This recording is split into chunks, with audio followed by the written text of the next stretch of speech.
வணக்கம், வாழ்க வளமுடன். Welcome to food mom kitchen. வாங்க, இன்றைக்கி ஒரு காடை ஃப்ரை பார்க்கலாம். ஹலோ ஃப்ரெண்ட்ஸ், வாங்க இன்றைக்கி நம்ம காடை செய்யலாம். காடையில் நிறைய ஸ்ட்ரென்த் இருக்குன்றாங்க. நம்ம காடை முதல்லலாம் எங்களுக்கு காடை பிடிக்காது. இப்போ 10 சிவராமகிருஷ்ணன் இருக்கார் பாருங்கள், டாக்டர், சித்த வைத்திய டாக்டர். அவர் காடை அவ்வளோ உடம்புக்கு நல்லதுன்றாரு. அதனால் இப்போ காடை நாங்கள் அடிக்கடி வாங்கி சேர்த்துக்கலான் இருக்கோம். காடை ஒரு 1/2 kg காடை வாங்கியிருக்கோம். நல்லா வாஷ் பண்ணி க்ளீன் பண்ணி வச்சுருக்கோம். மஞ்சள்தூள் 1/2 ஸ்பூன் போட்டு வச்சுருக்கேன். அடுத்து பார்த்திங்கன்னா சில்லி பவுடர் ஒரு 1/2 ஸ்பூன், இது ஆல் பர்பஸ் மிளகாத்தூள் 1 ஸ்பூன், தனியாத்தூள் 1 ஸ்பூன், கரம் மசாலா ஒரு 1/2 ஸ்பூன், வெங்காயம் கட் பண்ணி வச்சுருக்கோம், ஒரு வெங்காயம், ஒரு தக்காளி, இலை ஒரு இலை, பிரிஞ்ச இலை, சோம்பு, 2 கிராம்பு, 2 பட்டை, 2 ஏலக்காய், அப்புறம் கருவேப்பிலை, கொத்தமல்லி. காரம் அதிகமாக இருந்தால் பிழிஞ்சிக்கிறதுக்கு நமக்கு லெமன் ஒன்று எடுத்து வச்சுருக்கேன். அப்புறம் பார்த்திங்கன்னா இதில் அரைக்கிறதுக்கு இஞ்சி பூண்டு கொஞ்சம் சின்ன வெங்காயம் எடுத்து வச்சுருக்கேன். பேஸ்ட்டாக அரைச்சிட்டு பார்க்கலாம். காடை கடாய் ஃப்ரை மாதிரி தான் பண்ண போகிறோம். ரொம்ப டேஸ்டியாக இருக்கும், உடம்புக்கு ரொம்ப ஹெல்த்துங்க. சாப்பிடாதவங்க சாப்பிட்டு பழகி பாருங்கள். நாங்களே சாப்பிட மாட்டோம், இப்போ தான் சாப்பிட பழக ஆரம்பிச்சிருக்கோம். நம்ம இப்போ மிக்சியில் எல்லாத்தையும் அரைச்சிட்டு பார்க்கலாம். கொத்தமல்லியும் கருவேப்பிலையும் நம்ம மேக்ஸிமம் சேர்த்து அரைச்சிக்கிறது நல்லது. குழந்தைங்க அப்போ தான் தூக்கி எறிய மாட்டாங்க. பாருங்கள், இப்போ கடாய் வச்சுட்டோம். கடாயில் நம்ம தாளிக்க வேண்டிய பொருளெல்லாம் போட்டு, இந்த பிரிஞ்சலை, நெக்ஸ்ட்டு சோம்பு, ஏலக்காய், கிராம்பு எல்லாத்தையும் போட்டுப்போம். எப்பயுமே நமக்கு நான்வெஜ்ஜுக்கெலாம் வாசனை கொடுக்க வேண்டியது நல்ல பொருள் தானே. அதனால் நம்ம மசாலா சேர்த்துக்கலாங்க. மசாலா மெயினாக எப்பயுமே நான்வெஜ்ஜுக்கெல்லாம் நம்ம சேர்த்துறது அவசியம். நல்லா பொரியட்டும்.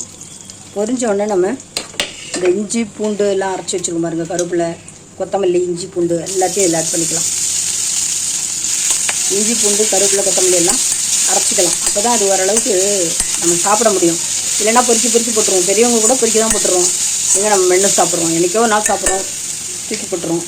அடுத்தது பார்த்திங்கன்னா இது நல்லா வறுபட்டுகிட்டே இருக்கும்போது நம்ம ஒரு வெங்காயம், ஒரு தக்காளி அரிஞ்சு வச்சுருக்கோம், அதையும் போட்டுருவோம். அதையும் ஆட் பண்ணிக்கலாம்.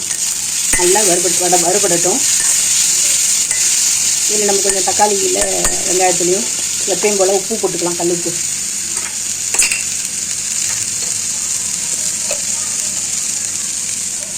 எப்பயுமே கல் உப்பு கொஞ்சம் போட்டுக்கிறது நல்லது. சீக்கிரம்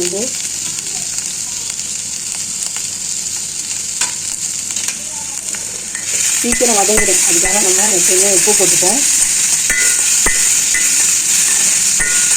இது வதங்கிக்கிட்டே இருக்கும்போது நம்ம என்னென்ன போடணும் பாருங்கள். முக்கியமான மெயின் மேட்ரு இதில் தான் இருக்குது. காடை, நெக்ஸ்ட்டு காடை முட்டை, காடையெல்லாம் உடம்புக்கு அவ்வளோ ஹெல்த்துன்னு சொல்கிறாங்கங்க. அதனால் கீரை, காடை முட்டை, ஃபிஷ்ஷு இதெல்லாம் ரொம்ப ஹெல்த்துக்கு ரொம்ப நல்லது. நம்ம ஆட் பண்ணிக்கலாம். நான்வெஜ் சாப்பிட்றவங்க இதெல்லாம் ஆட் பண்ணிக்கலாம். வெஜ்ஜு சாப்பிட்றவங்க கீரை, காய்கறி இது மாதிரி சாப்பிட்லாம். இப்போ இதில் பார்த்திங்கன்னா சோம்பு தூள், கரம் மசாலா, மஞ்சத்தூள், ஆல் பர்பஸ் மிளகாத்தூள், அப்புறம் காஷ்மீரி சில்லி, அடுத்தது கரம் மசாலா எல்லாமே நம்ம ஆட் பண்ணியிருக்கோம். இதில் எல்லாத்தையும் சேர்த்து இதில் நம்ம மிக்ஸ் பண்ணிடலாம். இப்போ எல்லாத்தையும் இதில் மிக்ஸ் பண்ணிட்டோம். மிக்சியை வாஷ் பண்ணி இந்த தட்டிலையும் இருக்கிற மசாலாவில் வாஷ் பண்ணி அதில் ஆட் பண்ணிக்கலாம். இப்போ நம்ம இந்த தட்டில் ஒட்டி இருந்தது பாருங்கள், மசாலா எல்லாம் மிக்ஸி வாஷ் பண்ண தண்ணி அதில் ஊற்றி நம்ம இதில் ஆட் பண்ணிக்கலாம். இன்னும் நம்ம தண்ணி ஆட் பண்ணிக்கலாம். வேகணும் இல்லை, காடை வேகணும். அதனால் நம்ம நல்லா தட்டை வாஷ் பண்ணி அதில் ஊற்றிக்கலாம்.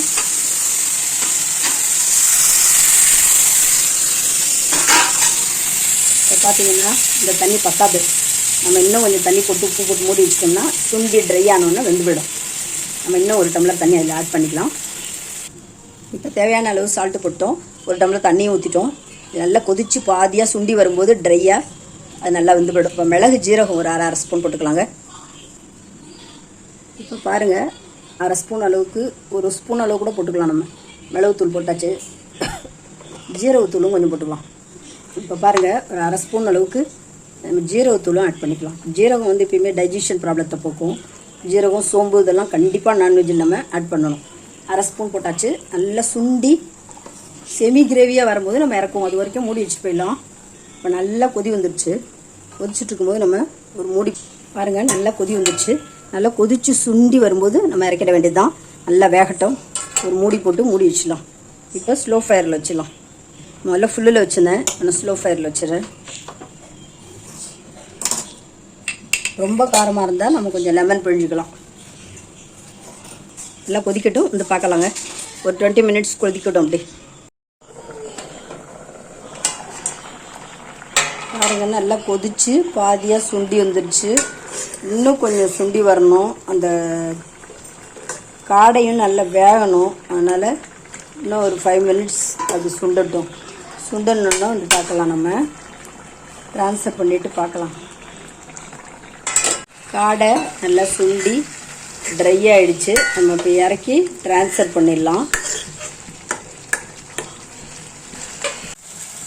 நல்லா சுண்டிடுச்சு பாருங்க. அப்படியே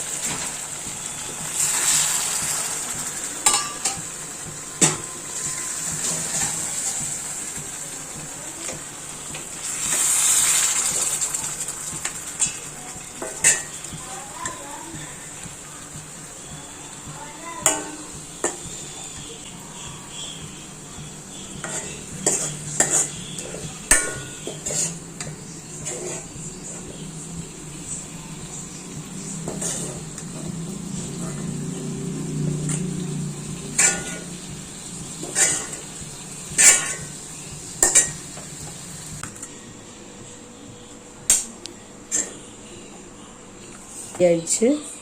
ரொம்ப டேஸ்டியாக இருக்கும். காரசாரமாக சாப்பிட்டு பாருங்கள். உடம்புக்கும் ரொம்ப ஹெல்த்தின்றாங்க.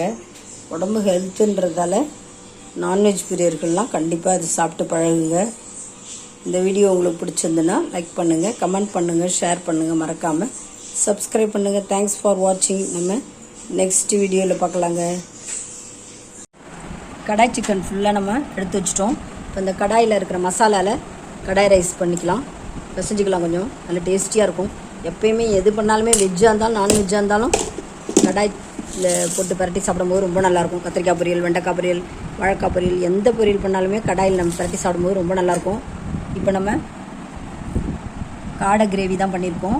அதில் இருக்கிற அந்த மசாலா கடாயில் இருக்கு பாருங்க, அதில் ரைஸ் பிசையலாம். போய்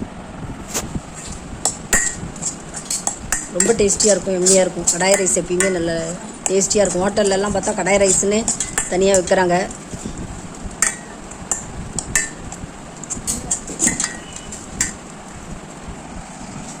பாருங்கள், காடை ஃப்ரை சூப்பராக செமி கிரேவியாக ரெடி ஆகிடுச்சு.